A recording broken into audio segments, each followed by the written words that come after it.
Hoy les tenemos un invitado bastante especial. Se trata del pintor arequipeño Ramiro Pareja. Ramiro, bienvenido al programa. Muchas gracias, Nilo. Para mí es un gusto poder participar en un programa cultural de la importancia del que tú diriges. Muchas gracias. Tú eres arequipeño, pero has estado muchos años en Europa. Tu formación ha sido básicamente en Europa, en la Complutense, etc. Tú estuviste estudiando inicialmente acá en el Perú, estudios generales, y luego decides irte a España, ¿no es cierto?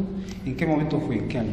Bueno, en realidad este fue un anhelo que se fue gestando ya desde la época escolar, ¿no? Entonces, mi idea era de tener una formación académica como yo me podía imaginar a través de la obra de los grandes maestros que podía ver gracias a la preocupación y al interés que tuvo mi padre de proporcionarme bibliografía, ¿no? que me acercaba y me traía no solamente ideas, sino también imágenes que me indujeron pues a considerar la posibilidad de salir a estudiar fuera, ¿no?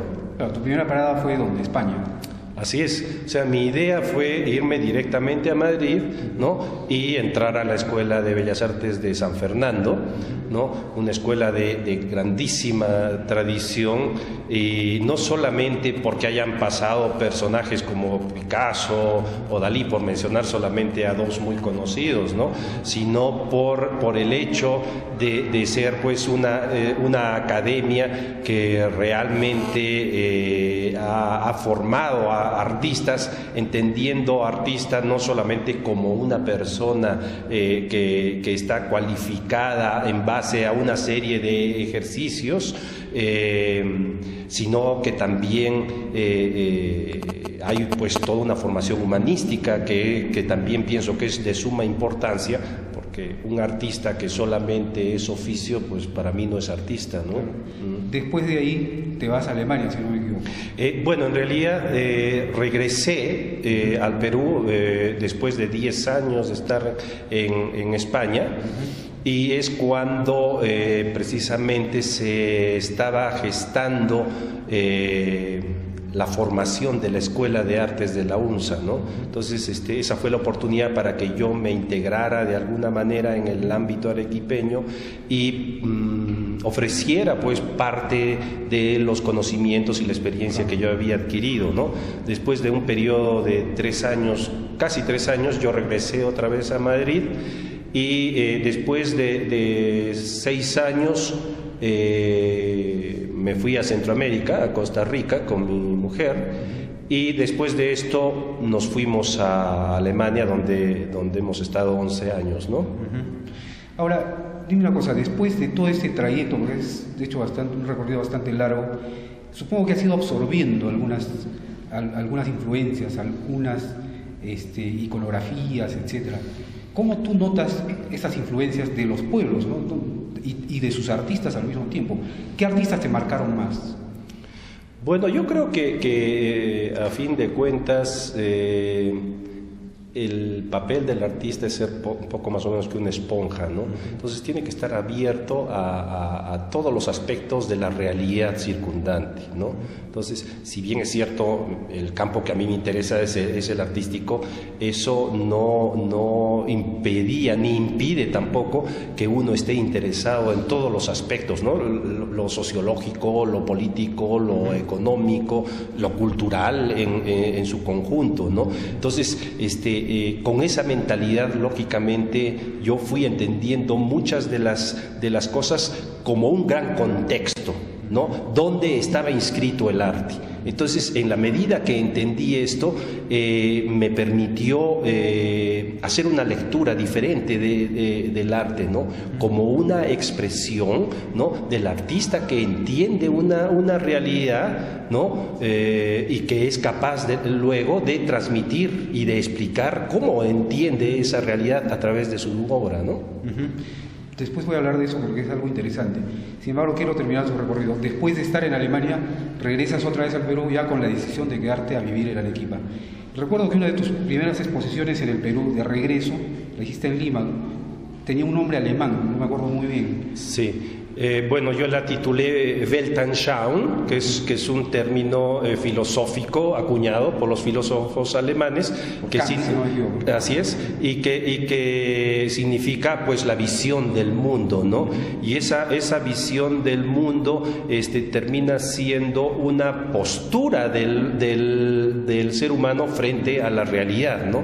Y cuando se adopta esta postura, se determina que hay una serie de aspectos de lo que conocemos como realidad que no son una característica propia del mundo, sino que han sido invenciones del ser humano, ¿no? Como el espacio, por ejemplo, que es una invención cultural y que pertenece a cada cultura en particular y a cada época también en particular, ¿no? Entonces el concepto, por ejemplo, del espacio que se tiene en el Renacimiento no es el mismo que se tiene a principios del siglo XX, o el espacio como lo entienden los asiáticos, o el espacio como lo entendieron la gente de la prehistoria, ¿no? Claro.